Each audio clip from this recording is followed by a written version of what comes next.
Yo mga idol, kamusta? Sports Talk PH nga pala. Ang laban ng ating pambato, pag-usapan natin yan mga idol.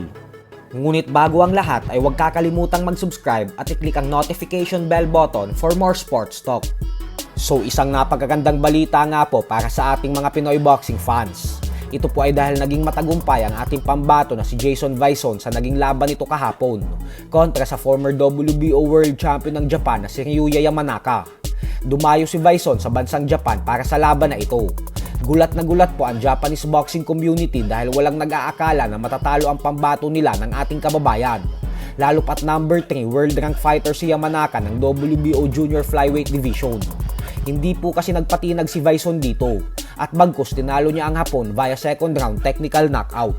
Dahil sa panalong ito ng ating pambato kaya naman siya na ngayon ang bagong WBO Asia Pacific Junior Flyweight Champion.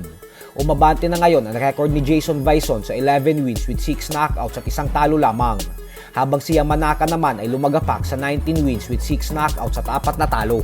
Sa kabilang banda naman mga idol ay matapos nga pong manalo ng impresibo ng YouTuber boxer kahapon na si Jake Paul, kung saan tinalo nito ang professional boxer na si Andre Ogos via first round knockout, ay nag-uumpisa na pong dumami ang mga naniniwala kay Paul na may kakayahan talaga ang batang ito pagdating sa sports ng boxing.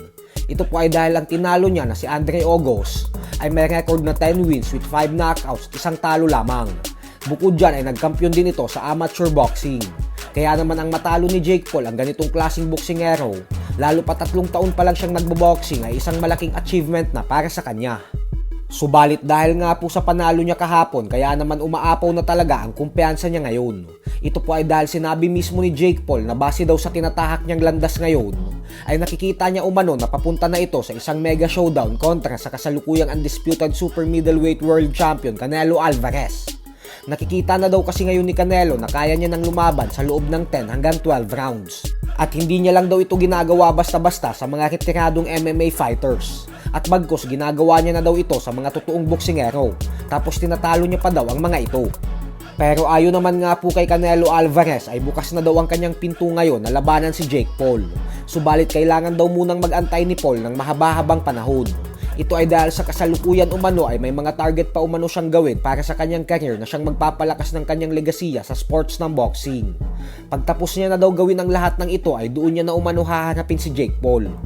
Matatandaan natin dati na ayaw talagang labanan ni Canelo si Paul, kung saan sinabi nito na hindi daw alam ni Jake Paul ang pinapasok niya. Hindi daw biro ang boxing. Kaya naman inimbitahan niya na lamang ito na pumunta sa gym niya upang magsagawa sila ng sparring session. At dito niya umano ipapakita kay Jake Paul na hindi basta-basta ang sports ng suntukan. Bagay naman na tinanggihan ni Jake Paul. So hanggang dito na lang po muna tayo mga idol. Sports Talk